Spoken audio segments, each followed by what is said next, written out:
एक बार गौतम बुद्ध अपने आश्रम में अपने सभी शिष्यों को शिक्षा दे रहे थे कि दुनिया की सबसे तेज छुरी हमारी जबान है और दुनिया के सबसे खतरनाक हथियार हमारे शब्द है, जो बिना किसी का खून बहाए लोगों को अंदर ही अंदर मार सकते हैं। हमारे शब्द हमारी ताकत हो सकते हैं, लेकिन यह हमारी सबसे बड़ी कमजोरी भी हो सकते हैं अगर हमें नहीं पता कि कब, कहां और क्या और कितना बोलना है। यदि हम सही समय पर सही इरादे के साथ सही शब्दों का प्रयोग करते हैं तो यह हमें एक सफल व्यक्ति बनाता है, लेकिन अगर हम सही समय पर सही इरादे से सही शब्दों का इस्तेमाल नहीं करते तो यह हमारे जीवन को नर्क से बदतर बना सकता है। तो दोस्तों, आज की स्टोरी के माध्यम से मैं आपको बताने वाला हूं कि चुप रहकर कैसे हम अपने जीवन को बदल सकते हैं। आपको चुप रहने की शक्ति का एहसास इस वीडियो में होने वाला है। वीडियो शुरू करने से पहले कमेंट बॉक्स में नमो बुद्धाय लिखकर वीडियो को लाइक जरूर करें। तो चलिए शुरू करते हैं इस कहानी को। जापान में एक बहुत ही प्रसिद्ध बौद्ध भिक्षुक रहा करते थे। उनका नाम रिसाई था। रिसाई अकेले रहते थे। दुनिया के शोर शराबे से दूर जंगल में वो रहते थे और वह बड़े ही ध्यानी और प्रभु भक्त व्यक्ति थे, इसलिए वह पूरे जापान में बहुत अधिक प्रसिद्ध थे। एक दिन एक राजकुमार रिसाई के पास आया और बोला, हे प्रिय भिक्षु, मैं हमेशा थका हुआ, निराश और परेशान महसूस करता हूँ। मेरा मन बहुत अशांत रहता है। हालांकि मेरे पास सब कुछ है, दौलत, शोहरत, सुख सुविधाएं जो हर व्यक्ति चाहता है या पाने की इच्छा करता है, लेकिन फिर भी मेरे अंदर इतनी अशांति और चिंता क्यों है? रिसाई ने उसकी बात बहुत ही ध्यान पूर्वक सुनी और कुछ सोचने के बाद कहा, तुम इस प्रश्न का उत्तर जानते हो, बस तुमने कभी इस प्रश्न को हल करने की कोशिश नहीं की है। रिसाई ने आगे कहा, मैं एक रिसर्च करना चाहता हूँ, क्या तुम मेरा साथ उसमें दोगे? इसे भी पढ़े गौतम बुद्धा स्टोरी इन हिंदी। 10 आसान आदतें जो 30 दिन में आपको एक नया इंसान बना देंगी। इस रिसर्च के बाद तुम्हारे जीवन में किसी भी तरह की अशांति और चिंता नहीं रहेगी। ये बातें सुनकर राजकुमार बहुत हैरान था। उसने रिसाई से कहा, बताइए मुझे क्या करना होगा?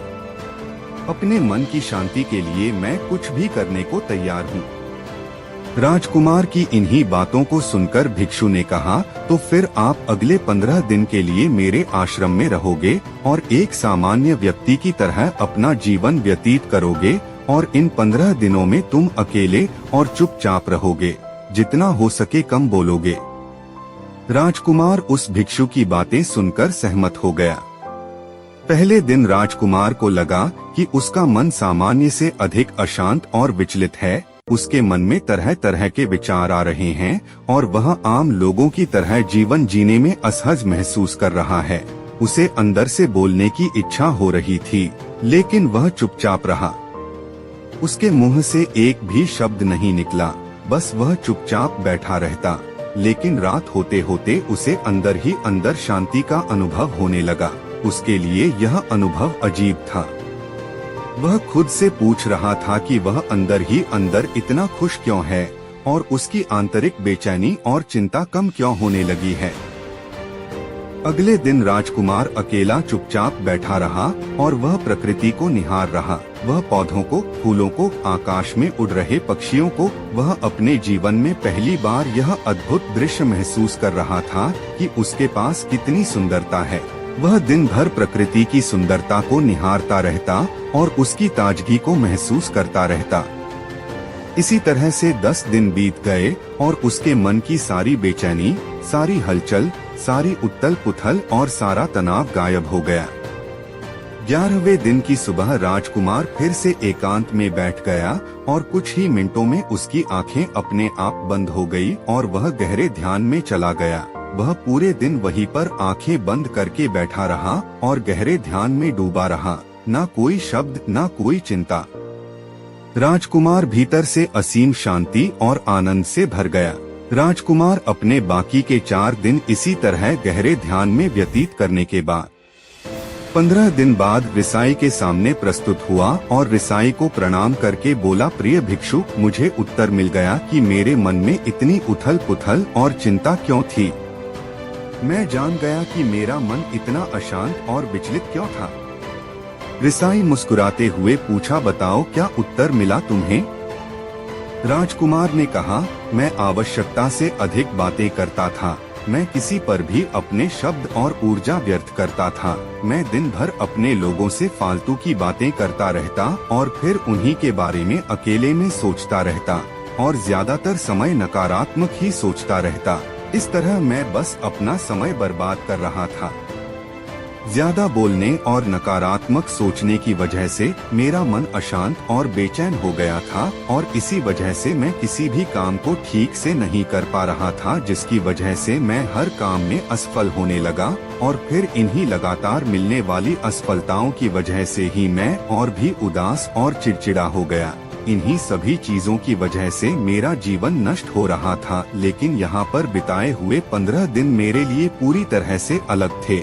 मुझे कुछ अलग ही एहसास यहाँ पर हो रहा था। अब मुझे ऐसा लग रहा है मैं अपना जीवन पूरी तरह से जी रहा हूँ, लेकिन इससे पहले मैं अपना जीवन गलत तरीके से जी रहा था और मैंने यह भी सीखा कि हमें सिर्फ ध्यान करने की जरूरत नहीं है। ध्यान अपने आप होता है जब हम इस शांत और मौन होते हैं। ध्यान के पिछले कुछ दिनों के दौरान मैंने जो पहली चीज सीखी वह यह है कि मनुष्य के जीवन के सबसे महत्वपूर्ण घटना स्वयं को जानना है। यह सुनकर रिसाई ने कहा, सिर्फ तुम ही नहीं, दुनिया में ज्यादातर लोग जरूरत से ज्यादा बोलते हैं। आज भी लोग ज्यादातर समय केवल एक दूसरे को नीचा दिखाने के लिए ही बोलते हैं। कुछ लोग ना चाहते हुए भी बातें करते हैं और अपना जीवन बर्बाद कर लेते हैं। रिसाई ने राजकुमार को चुप रहने का महत्व समझाते हुए कहा, एक बार गौतम बुद्ध से उनके शिष्यों ने पूछा, प्रिय बुद्ध, आप ज्यादातर समय चुप क्यों रहते हैं? बुद्ध ने कहा, क्योंकि चुप रहने से व्यक्ति अंदर से अनंत शांति की गहराइयों में होता हूँ। मौन अपने भीतर उतरने की पहली सीढ़ी है। मौन के बिना स्वयं को जानना असंभव है। स्वयं को जानने और समझने का पहला नियम है कि मौन हो जाओ। उतना ही बोलो जितना अत्यंत आवश्यक हो। बेफिजूल की बातें करना छोड़ दो। तुम अचानक पाओगे कि 90% से भी ज्यादातर लोग व्यर्थ ही ज्यादा बोलकर अपना समय बर्बाद कर रहे हैं। ना बोलने का कोई भी नुकसान नहीं है, लेकिन यदि आप ज्यादा बोलते हैं तो आप अत्यधिक गलती कर देते हैं। अगर व्यक्ति कम बोलना शुरू कर दे दो, दुनिया की 90% मुसीबतें कम हो जाएगी, झगड़े फसाद कम हो जाएंगे, उपद्रव कम हो जाएंगे, अदालतें कम हो जाएगी। अगर लोग थोड़ा चुप रहना सीख लिए, संसार की बहुत सारी समस्याएं हैं, बहुत सारा उपद्रव सिर्फ बोलने से पैदा होते हैं। सारी बात मौन सीखने की है। जब तुम नहीं बोलते तब तुम एकांत में अकेले हो गए। भरे बाजार में भीड़ में खड़े हो नहीं बोलते, हिमालय के शिखर में पहुंच गए। जिसने मौन की कला जान ली वो भीड़ में भी अकेले होने की कला जान लेता है। वो अपने भीतर ही डुबकी लगाने लगता है। एकांत में तो आदमी स्वर्ग में है, दूसरे की उपस्थिति ही बेचैनी पैदा करती है। पहले तुम्हें चुप रहने की शक्ति को धारण करना होगा। इससे तुम अधिकतर ऊर्जा को बचा लोगे और फिर इस स्थिति में पहुंच जाओगे कि तुम कम बोलने लगोगे। अगर तुम किसी के यहाँ पर जा रहे हो और परेशान हो जाओ तो ऐसे में उचित है कि आंखें बंद कर लो और अपने में खो जाओ। वहाँ से आपको ताजगी महसूस होगी, क्योंकि तुम्हारे अंदर ही जीवन का वो स्रोत छिपा हुआ है, वह किसी दूसरे में नहीं है। इसके बाद राजकुमार उस रिसाई से पूछते हैं, आखिर कौन हमें अपने अंदर तक लेकर जाएगा? ये बातें सुनकर रिसाई बुद्ध कहते हैं, तुम्हें स्वयं ही अपने अंदर उतरना होगा और वहीं से परम राज्य जीवन का आनंद ले पाओगे। आनंद का यहीं से जन्म हुआ है, यहीं से तुम मौत में डूब जाओगे। यही तुम्हारा सूरज उदय होगा और यहीं से अस्त होगा। इसी प्रकार तुम बार बार डुबकी लगाओ। जब भी तुम डुबकी लगाकर लौटोगे, वहाँ से तुम पाओगे फिर ताजगी भरी जीवन की नई संपदा मिलेगी। इस नई शक्ति के जन्म होने से तुम्हारी थकान गई, उदासी गई, चिंता गई। जैसे कोई स्नान करके लौटता है तो शरीर शीतल हो जाता है, शांत हो जाता है। ऐसे ही जब कोई भीतर से साफ होकर वापस आता है मौन में स्नान करके लौटता है तो समस्त अस्तित्व, समस्त व्यक्तित्व शांत और मौन हो जाता है, आनंदित हो जाता है। जब तुम आंतरिक मौन की उस पराकाष्ठा पर पहुंच जाओगे, तब तुम पाओगे कि बोलने से भी तुम्हारा मौन खंडित नहीं होता, वो बना ही रहता है। मौन रहने की ताकत, उसकी एक अंतर्धारा लगातार तुम्हारे भीतर बहती रहती है। तुम बोलते तो हो, तुम शब्द का उपयोग भी करते हो, लेकिन वो तुम्हारे मौन को खंडित नहीं कर पाती। एक बार गहरे मौन में स्थिर हो जाओ, फिर तुम्हारी वाणी में भी मिठास आ जाएगी। तुम्हारा बोलना संगीत पूर्ण होगा, तुम्हारा बोलना सत्य होगा। तुम बोलोगे तो दूसरों पर भी शीतलता छा जाएगी। जैसे ही तुम अंदर से चुप होते हो, तुम इतने शक्तिशाली होने लगते हो कि समाज की निर्भरता तुम छोड़ने लगते हो और तुम्हारे जीवन में एक मस्ती आती है जो केवल दीवानों के जीवन में होती है।